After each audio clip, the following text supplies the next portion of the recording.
How about that, Panthers? How about them Panthers? Winning 2-0 over the Leafs, and the series is tied.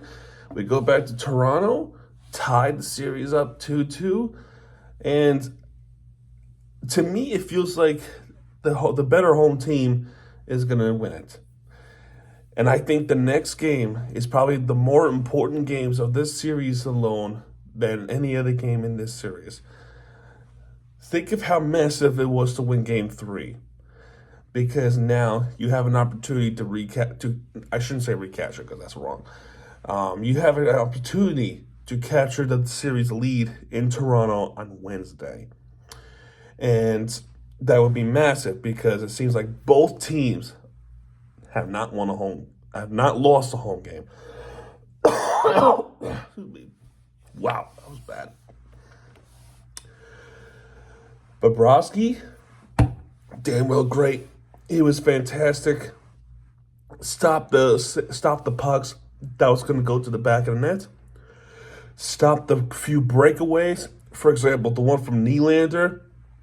And also with Bobrovsky making some really good saves. There was also really good defensive plays. And once again, it's always going to be from Forsling. And Forsling is always the person to disrupt the play of the Leafs, especially on the break. And you have some chances. You had some power play chances. You're only able to get one out of it. There were some missed calls there and there. I mean, it happens every game. I mean, I don't think we should talk a lot about the missed calls, right? Because we had four power play opportunities in the first period. We got one out of it. We got one out of it. But yeah, man. The only reason why the game was scoring was as low as it is because Joseph Woll, I believe, was the only player in that game that carried the Leafs on his back. That's just my opinion. So the first penalty, Max Domi with the high stick against Matthew Tkachuk. Florida goes on the power play. Verhaeghe with the snapshot that was stopped by Woll. Nate Schmidt hit the post, and then Nate Schmidt with the snapshot that was stopped by Woll as well. And that penalty would be killed off. And Tavares actually hit the crossbar as well.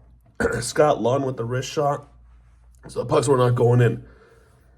A little bit later, Bobby McMahon with the boarding call against Carter Verhaeghe, and the Panthers. I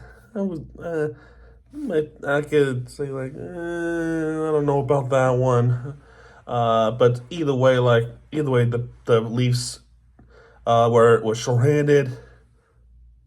Barkov with the wrist shot that was stopped by Woll. And this power play is killed off. Nate Schmidt once again hit the crossbar. He hit the crossbar this time. Early he hit the post. The post is to left and right. Above the crossbar is like up here. But yeah, he hit Rodriguez with the snapshot that was stopped by Woll. And then another penalty. This is a hooking penalty against Matthew Knies, against Carter Verhaeghe. So the Panthers, once again, on the power play. Once again.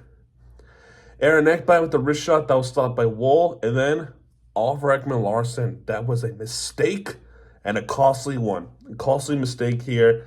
He delaying the puck, delay of game, puck over the glass. And I think he was trying to make a case, hey, it hit someone. It glazed off someone, which it did not. The replay showed that it didn't hit anything. So for a few seconds, this would be a 5-on-3. The Matthew Knies penalty was expired, so it was only 2 seconds. And then the fourth power play was started, even though the penalty is already ongoing. But finally, after the Setchon slap shot that was stopped by Woll, Panthers would finally score in a power play. He's assisted by Barkov. That's his 5th assist of the playoffs. And Matthew Tkachuk's 5th assist of the playoffs as well. And at the snapshot, this is a beautiful tic-tac-toe play from the Florida Panthers, and off the backdoor snapshot, it's Verhage. He was wide open at the tic-tac-toe play, and Verhage makes it 1-0 Panthers. And for the first time all series long, the Panthers, the Panthers, was probably the ones that opened up the scoring, pretty much for a while. It's usually the Leafs that will open up the scoring, usually. But yeah, 1-0 Florida. The crowd's loving it. It's pretty awesome. So eventually, Florida gets the power play goal, and it was warranted. So let's go to the second period, because the second period, I think both teams, even the Leafs, had quite a few chances. And this has been a goaltending duel.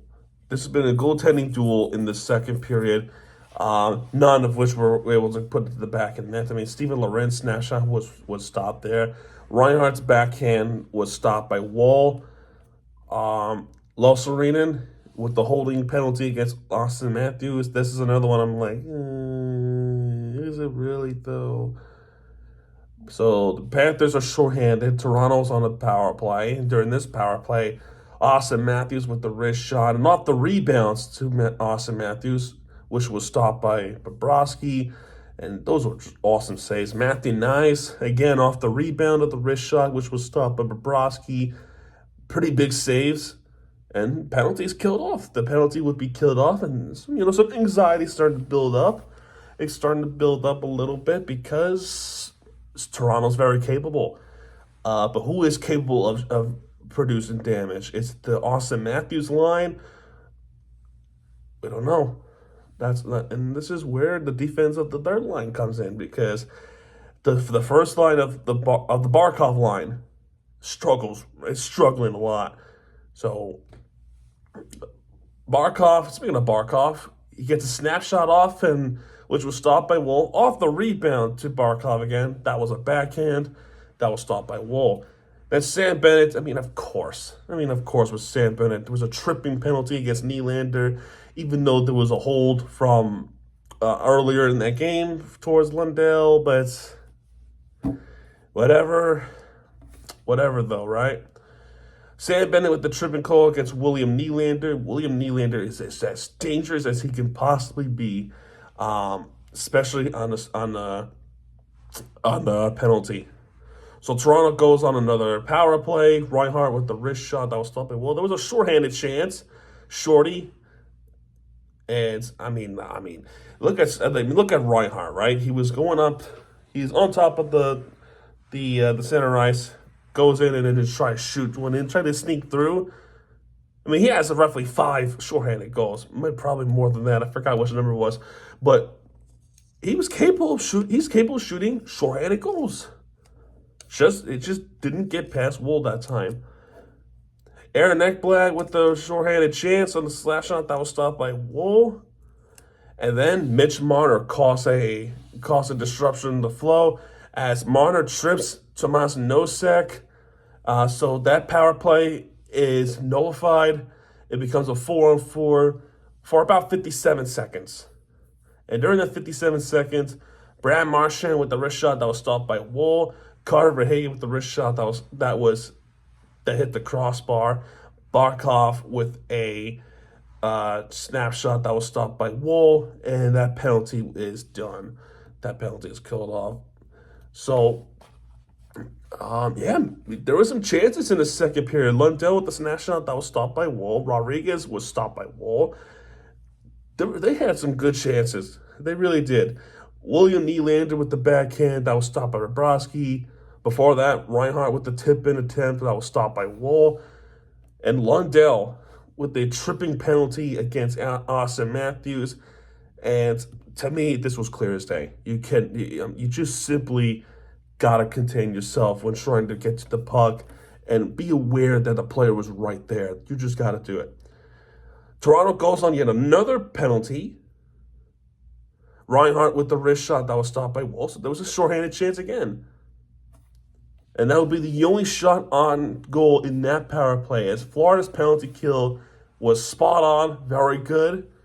Um, there was more, I believe there was more shorthanded chance in, even a shot attempt by the Leafs in that power play. Even if there was a shot attempt, you can count on Forsling and Reinhardt for stopping and blocking. Pretty awesome stuff. We go to the third period, still leading 1-0. Couple of fights there and there, a little bit of scuffles, and there was more to it in the third period. It starts off with the Lundell winning the face-off, and by the way, Toronto dominates on face-off in this game. Lorenz with the snapshot that was stopped by Bobrovsky. Sam Bennett with the deflection, and that was nearly a goal. That was nearly a goal by Sam Bennett. Puck was frozen a couple of times. Austin Matthews with the tip in attempt, which was stopped by, which was actually, it wasn't stopped by nobody. They hit the crossbar. That was nearly close. They nearly tied it up. And it was like this close. It was this close. So I'm pacing back and forth. I'm stressed out, but I had the feeling the Panthers were going to do it. Lundell with the tip and attempt that was saved by Joseph Wool. And then here comes a lot of shots on target from the Toronto Maple Leafs. Brandon Carlo, John Tavares, Matthew Knies, Jake McCabe, all of them. And all of them were saved by Bobrovsky. Bobrovsky making some unbelievable saves against the Maple Leafs. He was that good. And then a penalty against the former Panther, Arthur Ekman-Larsson. It is an interference call against Rodriguez, and that is rather a controversial hit. I mean, look. This series has heated enough. Both fan bases starting to tear each other's throats, and the players are starting to tear each other's throats. But you have to admit that was a little bit of a hard hit from Arthur Ekman-Larsson. That is a rather controversial hit on Ekman-Larsson, and that was just a stupid move. A stupid move by Ekman-Larsson to do that. I don't agree with it. Of course I don't agree with it. And Rodriguez was hurt after that hit. You can only hope that he was okay. Rodriguez got that wasting hit on that one from Ekman-Larsson. So he gets called for that. They were looking to see it was egregious or it was just like a regular penalty. They determined that it was just a regular penalty. Although I do think that he was trying to go for the puck. The problem is the puck was not in sight. It was not in that kind of proximity, and hitting Rodriguez while he was trying to go after it. That's an interference. That's within the rule book. What do you want me to tell you? But this is only a 2-minute penalty. And there's only one shot on goal from Seth Jones, which was a red shot, which was stopped by Wall. There was a shorthanded chance from Matthew Knies that had the crossbar. I still have no idea how that did not go to the back of net. And Brandon Carlo's wrist shot hit above the crossbar as well. This penalty would be killed off, though, so shouldn't complain much, right? William Nylander with the backhand attempt. I think this was the breakaway chance, as far as I remember. And Bobrovsky absolutely robs William Nylander. And also, too, once again, this is a big thanks to the disruption of the play. John Tavares with the tip-in that was stopped by Bobrovsky. And then 12:09, after the Tomas Nosek tip-in, which was stopped by Wool, 12:09 into the third period, Florida makes sure that we will win this game, and we score. He is assisted by Aaron Ekblad. That's his third assist in the playoffs. And off the wrist shot, I mean, what a clever move. Tried to fool Joseph Wool. It worked. He stopped and then shoots, leaving the net wide open, exposed. Sam Bennett with the wrist shot. That was a beauty. That was a beautiful goal. I mean, that was slick, dirty. Fifth goal of the playoffs, and 2-0 Florida. Slick play by Sam Bennett. Proud. Absolutely amazing play. Domi after that with the wrist shot that was stopped by Bobrovsky. Dmitry Kulikov with the one-timer that was stopped there by Joseph Wall. Reinhardt with the wrist shot that was stopped by Wall. Tomas Nosek with the snap shot that was stopped by Wall. And by this point, you're thinking empty net. This is going to be an empty net situation. And indeed it was. And Toronto was threatening. Morgan Riley's trying to wrist shot at home. That was stopped by Bobrovsky. John Tavares with the wrist shot. That was stopped by Bobrovsky. And they cleared it. They cleared it many times. Passed the puck to the boards and ricochet out the boards. And in the end, the clock hit zero as the Panthers would win this game 2-0 over the Toronto Maple Leafs. But not before a very controversial hit from Max Domi, boarding Alexander Barkov literally out there. And that was just, this to me personally, right? And I'm not gonna go crazy much about it because the Panthers would do something like that too. But this is after the game. This is gonna be when the game ends. Max Domi comes in, shoves Barkov to the boards, nearly a head first. What the hell was that, Max Domi? That was a dirty, deep shot, cheap shot play. And you want to talk about the Panthers being a dirty-ass team, complaining that, the Panthers are dirty, they had the referees on your side, blah, blah, blah. You complaining much about this. You want to talk all that. But this is fine. Max Domi's boarding against Barkov. Okay, that is totally okay. I do not condone it. That was a dirty play by Max Domi. He should know better than to be composed for the next game. And a whole hell broke loose. Brad Marchand, Bobby McMahon, Max Domi, everybody, even Aaron Ekblad, all of them got involved with that scrum. 3 players were called for misconduct after the game is over. Brad Marchand, Bobby McMahon, and Aaron Ekblad, all 3 of them were called for an ejection. And Max Domi gets a boarding call, but it doesn't matter because the clock hits 0. Although the clock still has some clock left, but they decided to cut the game straight towards zeros. And it happened with that Vegas game last year. But either way, man, the Panthers win this one 2-0, and the series is tied. This series is tied. It is a brand new series. This is now a best-of-3 series against the Maple Leafs, with Toronto having a home ice advantage. So, yeah, I guess this is one reason why home ice advantage is important, right? But then now you need to play angry because of what happened at the end of the game, and you got to get one. You got to get one win in Toronto because Toronto is such a difficult place to play in. I think winning Game 5 would be a confidence booster for the Panthers, and they have a much higher chance of winning the series and 6, like I predicted.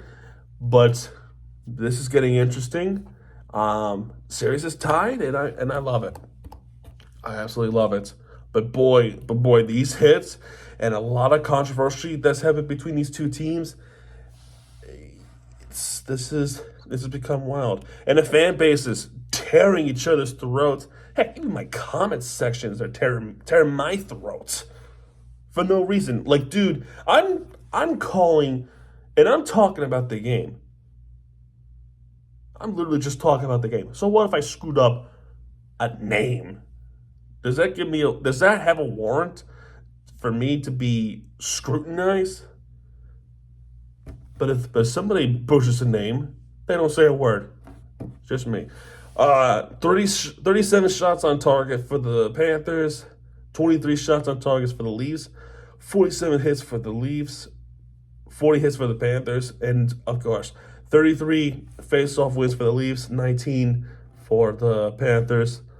A lot of penalties. There's definitely a lot of penalties. So 8 penalties on the Leafs, 5 penalties on the Panthers, 27 penalty minutes on the Leafs, and despite only committing 5, we had 26 penalty minutes, and that's due because of another misconduct from Aaron Ekblad. 6 power play opportunities for the Panthers. They got 1 from Carter Verhaeghe. 3 power play opportunities for the Leafs. Did not get anything. Excuse me. 18 block shots for the Leafs. 12 block shots for the Panthers. 8 takeaways for the Panthers. 3 takeaways for the Leafs. 12 giveaways for the Leafs. 13 giveaways for the Panthers. And stars of the game. 1 star goes to Sergei Bobrovsky with the 23 saves shutout. So Kaala. 5th career playoff shutout. 2nd of this playoffs. He did that against the Lightning, and he did that against the Leafs. 2 stars goes to Carter Verhaeghe because he was the one that opened the score in this game with 1 goal. 2 stars. And 3 stars, again, they give it to the Leafs player. This is Joseph Woll. Had a 35 save game. So he's given up 2 goals. And again, that's what I said earlier. Joseph Woll was that reason that the team, the Leafs, is surviving and keeping the game close. He put his team on his back, and he's a backup goaltender, and he's a damn good backup goaltender. He really is. He put his team on his back. But still not enough. Now, for the Panthers, they got a couple of days rest, and then the next game is going to be on Wednesday. So you have some rest between now and game day, and you're traveling up to Toronto.